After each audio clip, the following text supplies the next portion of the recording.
예수 사랑하심을 성경에서 배웠네. 예수 사랑하심을 성경에서 배웠네. 우리들은 약하나 예수 권세 많도다. 날 사랑하심, 날 사랑하심, 날 사랑하심 성경에 써있네. 나를 사랑하시고 나의 죄를 가시서 하늘 문을 여시고 들어가게 하시네. 날 사랑하심, 날 사랑하심, 날 사랑하심 성경에 써있네. 내가 연약할수록 더욱 귀히 여기사 높은 보좌 위에서 낮은 나를 보시네.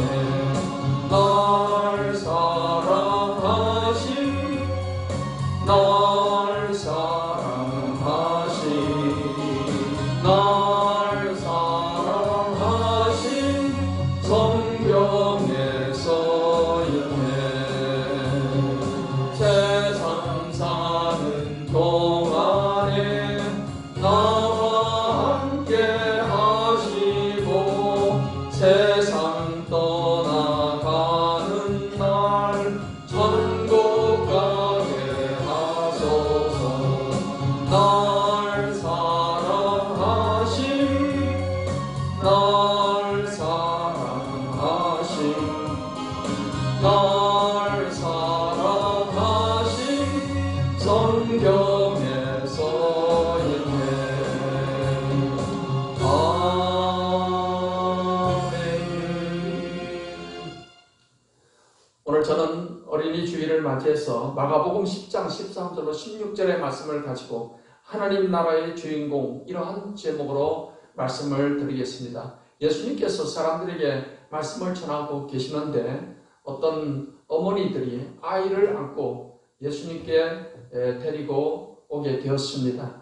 이 어머니들은 이 아이를 예수님께로 데려가서 예수님에게 이렇게 안수받고 축복받기를 원했던 것입니다.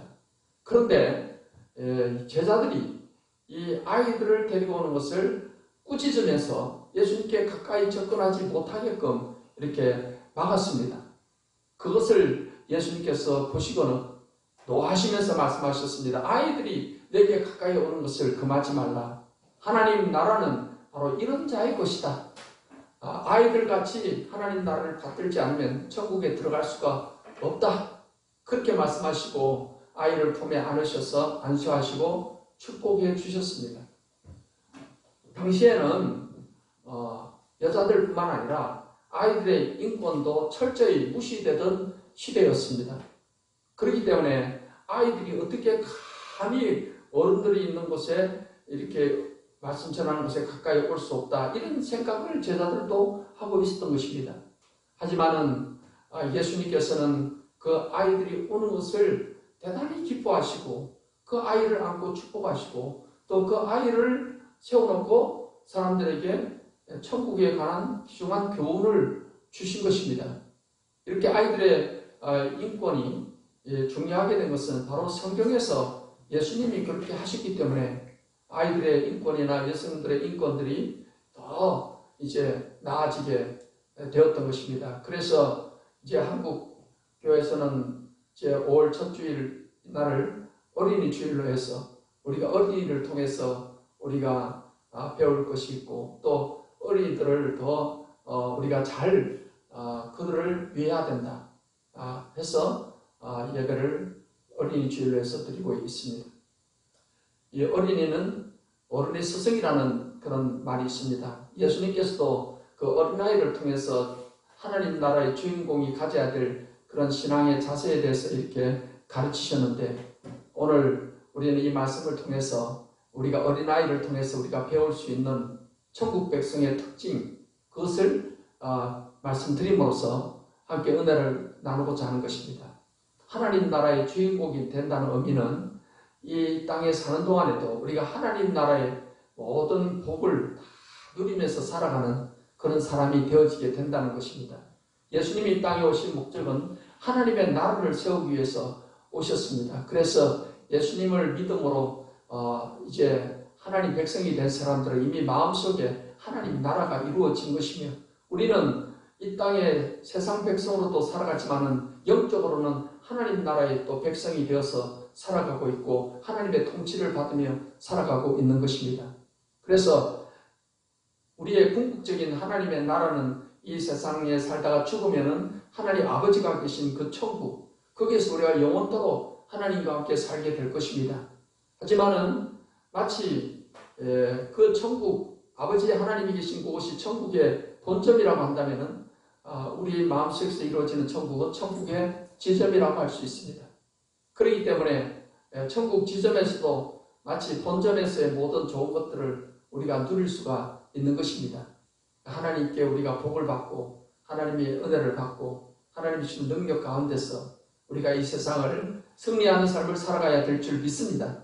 그러기 위해서는 예수님께서 오늘 아이들을 세워놓고 이 천국이 이런 자의 것이다 라고 말씀을 하셨는데, 과연 그 아이들이 가지고 있는 천국의 속성이 무엇일까? 천국 백성의 자세가 무엇일까? 이것을 우리가 성경을 통해서 알고 또 실천하고 살아가야 될 것입니다. 아이들이 나이가 어려서 유치하고 아직 배운 것도 없는 무지하고 행동이 철없고 이런 것을 말하는 게 아니고, 그런 부정적인 것이 아니고 아이가 가지고 있는 좋은 점, 천국 백성의 특징, 그것을 우리가 알고 배워야 된다 하는 것입니다. 그래서 천국 백성으로서의 특징, 첫 번째 특징은 하나님을 신뢰하는 그런 특징을 우리가 가지고 살아가야 한다는 것입니다. 여러분, 어린아이들은 부모를 절대적으로 의지하는 그런 자세를 가지고 있습니다. 아이들은 자기들이 여러 가지로 부족하기 때문에 부모님을 절대적으로 의지합니다. 부모의 경제적인 힘을 의지하고 부모의 지혜를 의지하고 부모의 어떤 훈육을 또 받아들이고 하는 것입니다. 그런 것처럼 우리는 천국의 하나님의 자녀입니다. 하나님 아버지께서 우리를 돌봐주시고 우리를 지켜주시고 우리를 인도하시고 하는데, 우리는 마치 아이가 부모를 의지하듯이 우리는 하나님을 절대적으로 의지하는, 신뢰하는 그런 자세를 가지고서 신앙생활을 해야 될 줄 믿습니다. 오늘 말씀 15절에 보니까 내가 진실로 너에게 이르노니 누구든지 하나님의 나라를 어린아이와 같이 받들지 않는 자는 결단코 그곳에 들어가지 못하리라 하셨습니다. 하나님의 나라를 어린아이같이 받든다, 그 말은, 하나님 나라를 받든다는 말은 하나님 나라를 통치하시는 하나님을 절대적으로 받들고 신뢰한다는 그 말인 것입니다. 그렇게 하나님을 신뢰하는 자에게 하나님께서는 함께해 주시고 능력을 주시고, 그래서 마치 부모가 아이를 도와주면 아이들이 세상에서 잘 어려움을 이겨나갈 수 있듯이 하나님이 우리를 도와주셔서 세상을 이기면서 승리하면서 능력 가운데 살아가게 해주시는 것입니다. 성경에 보면은 하나님을 절대 신뢰했던 그런 사람들에게 하나님이 함께 하셔서 위대한 그런 승리를 주신 예를 우리가 많이 볼 수가 있습니다. 그 가운데 대표적으로 다윗을 우리가 들 수 있습니다. 여러분, 다윗은 원래 베들레헴 들에서 양치는 그런 목동에 불과했어요. 이세 8아들 가운데 막내로 태어나서 집안의 그 양들을 다윗이 다 들에서 돌보고 있는 것입니다. 그런 다윗인데 형제들보다 그래도 다윗이 신앙이 제일 좋았습니다. 어릴 때부터 그는 하나님을 절대적으로 의지하고 신뢰하는 그런 마음을 가지고 있었습니다. 그래서 양을 돌볼 때도 양 한 마리라도 사자나 늑대한테 찢겨 죽는 거 이런 걸 보지 못해요. 하나님께서 이 양들을 돌보게 하셨으니까 잘 돌보게 해줄 거라는 믿음을 갖고 물매를 만들어서 그것을 가지고 늑대도 물리치고 사자도 물리치고 곰도 물리치고 막 하나님을 의지하면서 그렇게 양을 돌봤습니다. 그런 다윗인데 하나님께서 이 다윗을 얼마나 또 함께 해주셔가지고 크게 이 다윗을 사용하셨습니다.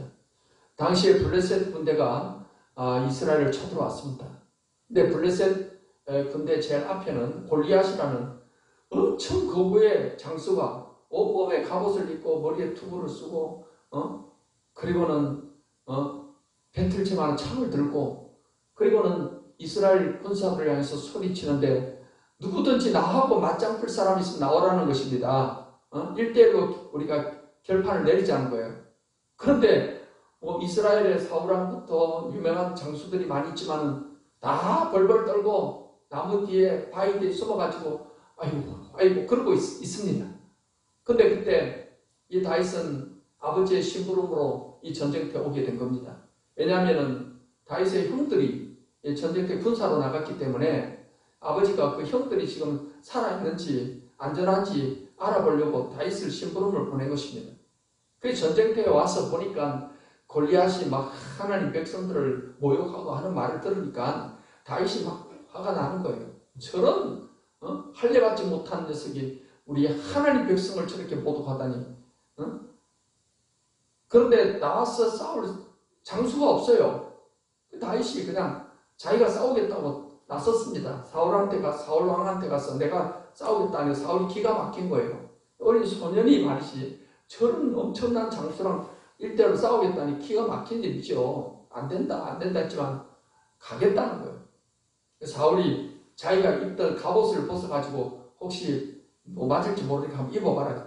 입었는데 사울은 키가 엄청 큰 사람입니다. 이스라엘에서 제일 거의 크다고 할 만한 사람이에요.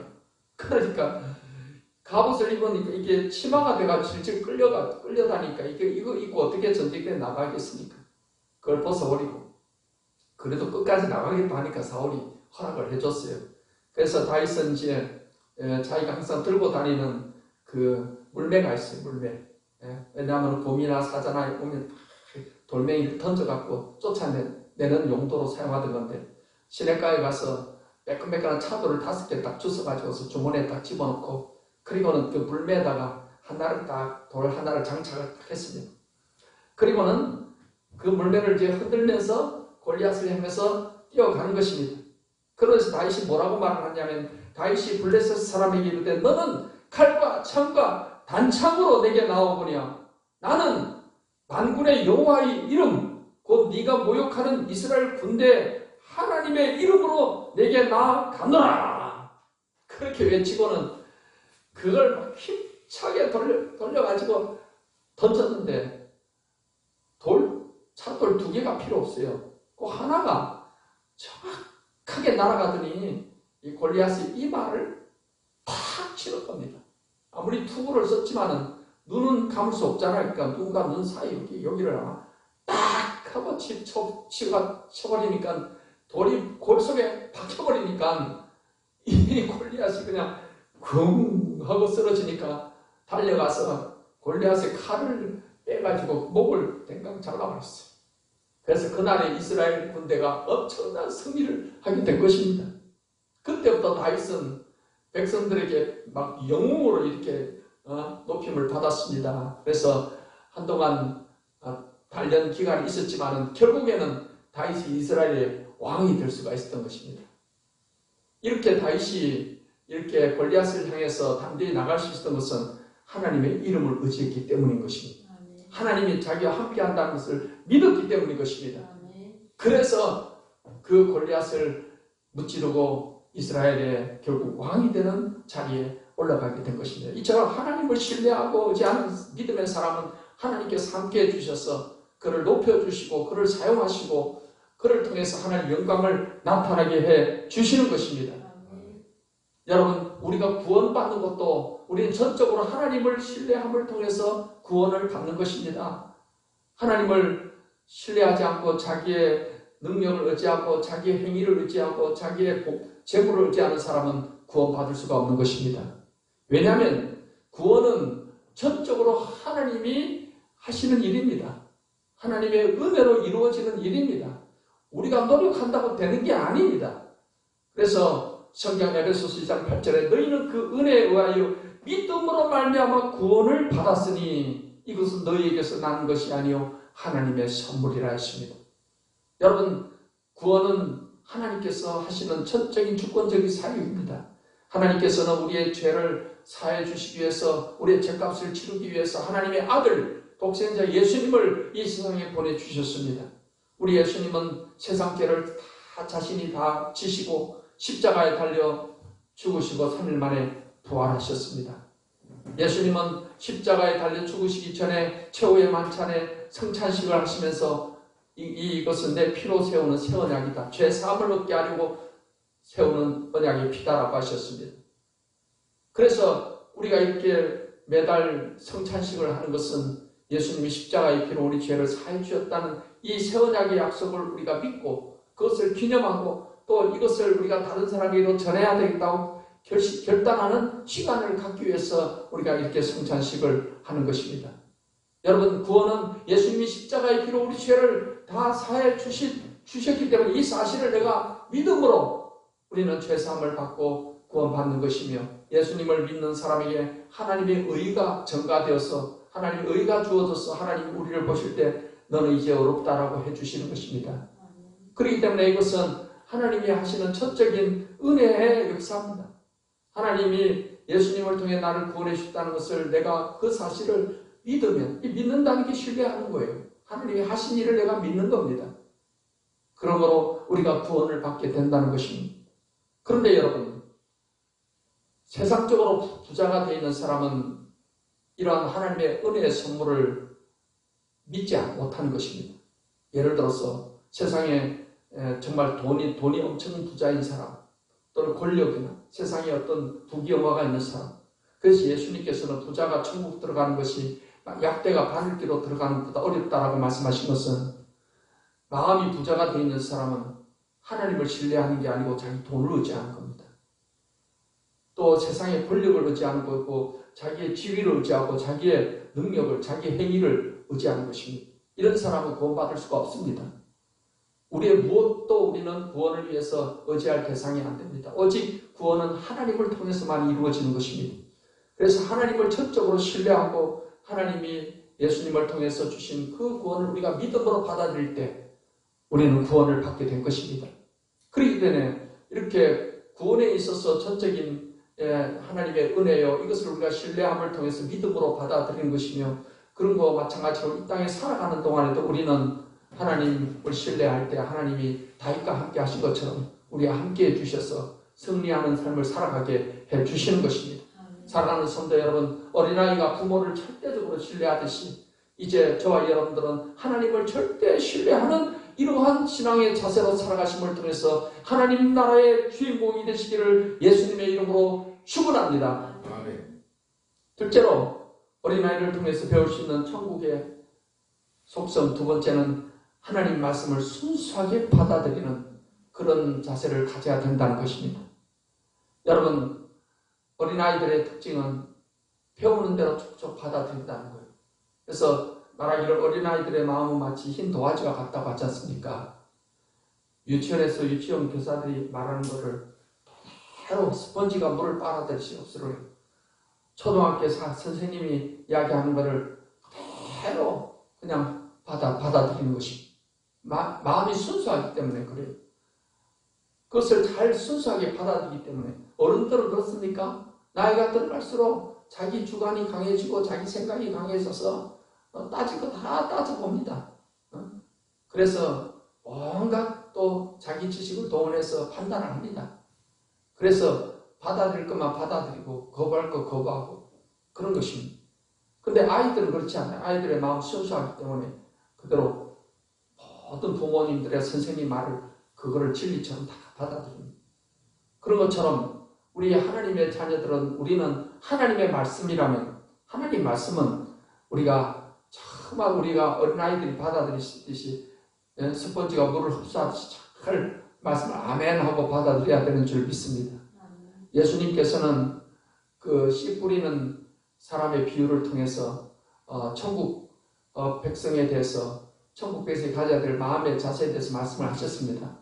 그래서 그 가운데 이제 길가에 떨어진 씨, 좋은 그 다음에 가시밭에 떨어진 씨, 돌짝밭에 떨어진 씨, 그 다음에 좋은 땅에 떨어진 씨가 있는데 좋은 땅에 떨어진 씨는 곧 말씀을 듣고 받아 30배나 60배나 100배 결실을 하는 자다 했습니다. 이 좋은 땅에 말씀이 씨앗이 떨어져서 그것이 마치 싹이 나고 나무가 되고 열매를 맺듯이 하나님 말씀이 우리 좋은 땅과 같은 마음이 되었을 때 이 자라서 천국의 열매를 맺게 된다는 것입니다. 예수님께서는 이 비유를 말씀하실 때 아마도 팔레스틴의 농부가 곁에서 씨를 뿌리고 있었을 수도 있습니다.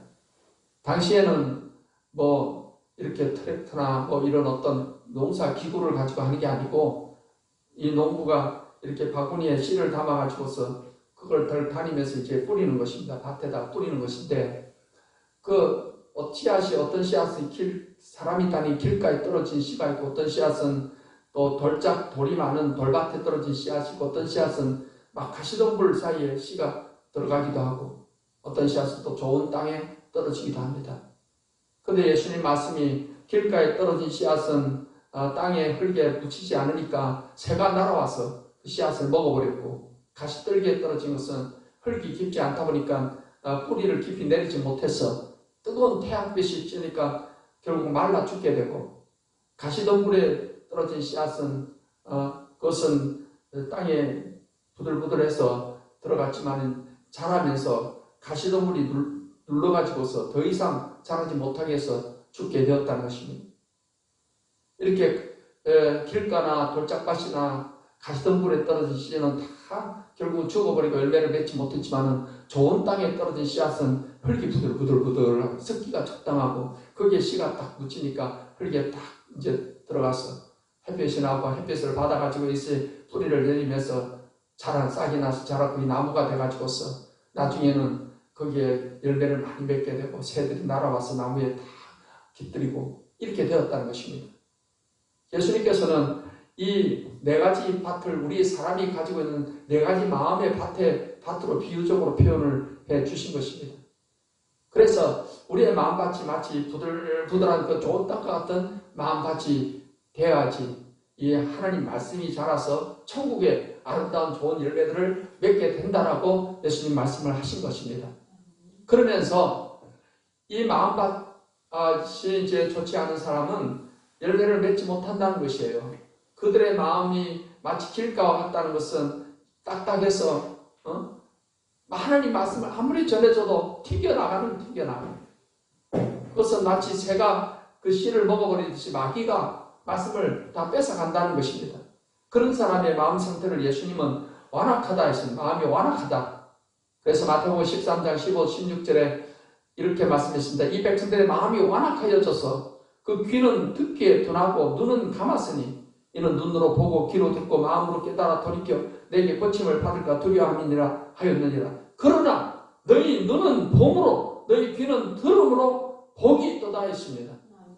예수님께서 말씀하신 이 완악한 사람들은 당시의 종교 지도자들 대표적으로 말하고 있습니다.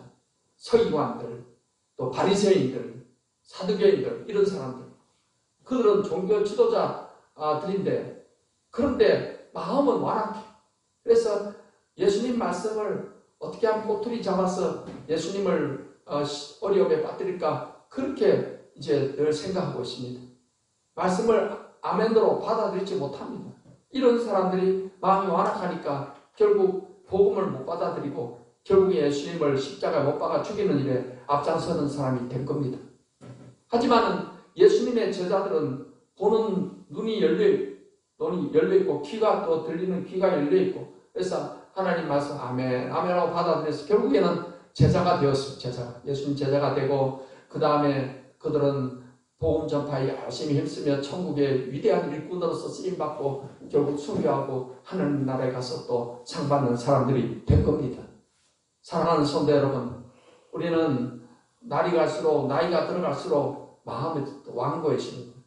우리가 하나님 앞에서는 절대로 이 완고한 마음 가지고는 천국의 복을 누릴 수가 없어요. 완고한 마음을 깨뜨려야 돼. 완고한 마음. 어? 땅이 단단하고 그러면은 봄에 여러분 농부가 어떻게 합니까? 삽질을 하거나 뭐 기구를 가지고 다 흙을 둘러 엎잖아요. 그래서 그거를 다 부스러뜨리고 해서 부들부들하고 그렇게 될 때 거기에 씨를 뿌려야지 드디어 씨가 자라서 열매를 맺는 것입니다. 완고한 마음을 회개함으로 하나님 앞에 간절히 하나님 내 마음을 깨뜨려 주시고 정말 순수한 마음 하나님 말씀을 잘 받아들이는 마음을 달라고 이렇게 기도해야 됩니다. 그래서 사랑하는 성도 여러분, 마치 어린아이들이 선생님이나 부모의 말을 100% 받아들이듯이 우리도 하나님 말씀을 다 순수하게 하나님 말씀이라면 무조건 아멘, 아멘하고 이 말씀을 잘 받아들여서 여러분 하나님 말씀이 여러분 마음밖에 심어져서 자라서 30배, 60배, 100배로 천국의 열매를 맺는 축복된 삶이 되시기를 예수님의 이름으로 축원합니다. 아멘.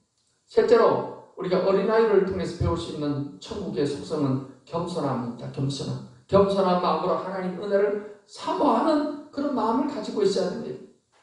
오늘 지금 말씀해 보면은 이 부모들이 아이들을 데리고 예수님께 와서 이렇게 축복받기를 원해가지고 예수님의 축복 기도해 주시기를 바라고 이렇게 사모하는 마음을 가지고 예수님께 나오게 되었다는 거예요.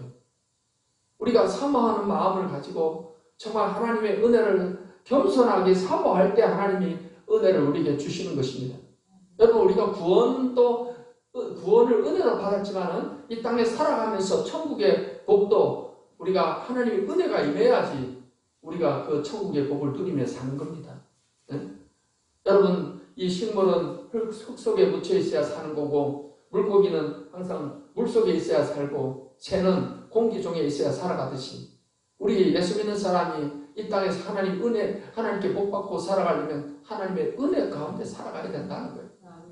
그렇기 때문에 은혜를 사모해야 된다는 것입니다. 근데 은혜를 사모한다는 것은 마음이 겸손한 사람이 은혜를 사모하게 되고 은혜를 받게 되는 것입니다. 그래서 성경 말씀에는 우리가 겸손할 때 은혜를 주신다 했어요. 베드로서 5장 5절에 젊은 자들아 이와 같이 장로들에게 순종하고 다 서로 겸손으로 허리를 동이라. 하나님은 교만한 자를 대적하시되 겸손한 자들에게는 은혜를 주시느니라 했습니다. 하나님 앞에 우리가 항상 겸손한 마음을 갖는 게 중요합니다. 내가 이 정도면 잘 됐지, 내 힘으로 잘했어 이렇게 말하면 그때부터 교만한 마음을 지배하면 하나님 은혜를 못 받습니다. 항상 우리가 겸손해야 돼요. 겸손한다는 것은 내가 잘해도 하나님께 영광, 내 모든 것이 하나님 주시는 힘으로 된다라고 하나님께 모든 그 영광을 돌려야 되는 것입니다. 그리고 우리가 어떤 일이나 하나님께 늘 도와달라고 기도하는 사람이 겸손한 사람이에요. 여러분 교만한 사람은 기도 안 합니다. 하나님이 안 도와주셔도 내 힘으로 잘할 수 있어. 이렇게 막 자기 자신을 의지하는 사람은 기도 안 해요. 기도 안 해도 뭐 나 잘할 수 있어 이거예요. 우리는 겸손할 때 하나님께 도와주세요 하고 기도를 할 수 있는 겁니다. 그런 사람에게 하나님이 도움을 주시는 거예요. 우리가 잘할 수도 있지만은 내 힘으로 잘할 수도 있지만은 하나님의 은혜를 힘입어서 하나님이 도와주시면은 인간의 생각을 초월한 그런 역사들이 일어나게 되는 것입니다. 여러분 하나님께서는 겸손한 자에게 또 은혜를 주셔서 항상 우리를 붙들어 주십니다. 성경에서 여러분 정말 겸손해서 하나님의 은혜를 입은 사람과 교만해서 하나님께 버림받은 사람의 예를 우리가 많이 들 수가 있는데 다윗과 사울왕을 통해서 볼 수가 있어요.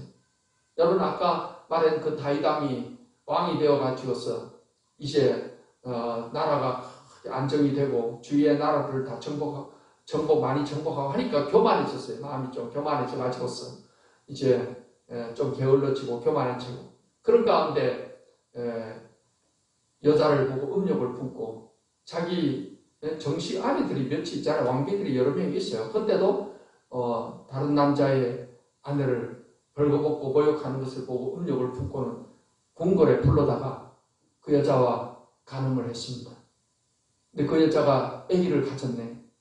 그러니까 그 남편은 전쟁터에서 지금 다윗 왕을 위해서 나라를 위해서 죽기를 각오하고 싸우는 그런 충성된 장군인데 이게 들통나면 안 되잖아요. 그래서 그 전령을 보내갖고 그 장군을 데려오기 위해서 특별히 휴가를 줘가지고서 우리야라는 장수인데 그 충성된 장수를 이제 불러다가 어떻게 그것을 은폐하려고 했지만 실패하고 그래서 전쟁터에 보내가 제일 앞에 내세워갖고 죽게끔 이렇게 하게끔 명령을 내렸던 거예요. 우리야가 죽었잖아요. 다윗은 이제는 아무도 모르겠지. 그런데 하나님은 다 아시지 않습니까? 하나님께서 이 나단 선지자를 보내가지고서 다윗을 책망하는 겁니다. 다윗의 그 죄를 간음죄와 그리고 살인죄를 지적하는 거예요. 근데 여러분 왕이 얼마나 권세가 있습니까? 늙은 선지자 하나쯤 그냥 죽여버리면 끝나는 건데 다윗은 하나님 앞에 겸손한 마음이 있었던 거예요. 하나님께서 이 선지자를 통해서 자기를 지적하잖아요. 그걸 그대로 받아들인 겁니다. 그래서 정말 잘못했다고 그러고 하나님께 회개하는데 얼마나 눈물을 많이 흘리며 회개하는지 이건 시적인 표현이지만은 시편에 보니까 내 눈물로 내 침상을 띄운다라고 표현할 만큼 많은 눈물을 흘리면서 하나님 앞에 회개하고 기도했던 거예요. 그게 하나님께서 이 다윗의 죄를 용서해 주셨습니다. 그 이후의 삶에는 좀 고난이 따랐지만 그래도 하나님이 다윗의 죄를 용서하신 것입니다. 그래서 계속해서 다윗에게 은혜를 베푸신 겁니다. 그런데 반면에 여러분 다윗 앞에 왕을 했던 사울왕은 달랐어요. 하나님께서 사울을 왕으로 세우셨는데 이 사울왕은 왕이 된 다음에 교만해가지고서 하나님 말씀대로 안 하고 교만해갖고 지 마음대로 하는 것입니다. 그래서 선지자가 사울에게 가서 하나님께 잘못했다라고 지적했는데 사울은 회개할 줄을 몰랐어요. 회개할 줄 모르고 그걸 변명하고 합리화시키기에 급급하고 회개를 안 하니까 결국에는 하나님께서 사울왕을 버리신 거예요. 전쟁터에서 죽게 만들었습니다. 그리고 사울왕 대신에 다윗을 왕으로 세우게 했던 것입니다. 그렇기 때문에 여러분 우리가 하나님 앞에서 항상 겸손한 마음을 가지고 간다는 것은 하나님의 용서와 은혜를 받는 이런 길이 되는 것입니다. 우리가 잘못할 수도 있어요. 하나님 앞에 늘 겸손히 회개해야 되는 것입니다. 그리고 겸손하게 하나님의 은혜를 구해야 됩니다. 하나님 앞에 우리가 어떤 일을 하는 데 있어서도 내 힘으로 잘할 수도 있겠지만은 하나님 앞에 도와달라고 지혜를 달라고 능력을 달라고 기도하는 사람이 겸손한 사람이에요. 여러분 겸손한 사람에게 하나님께서는 은혜 위에 은혜를 더하셔서 천국의 지혜를 주시고 천국의 은혜를 우리에게 더해 주심을 통해서 이 땅에서 더 귀하게 쓰임받고 정말 복된 삶, 승리의 삶을 살게 해주시는 것입니다.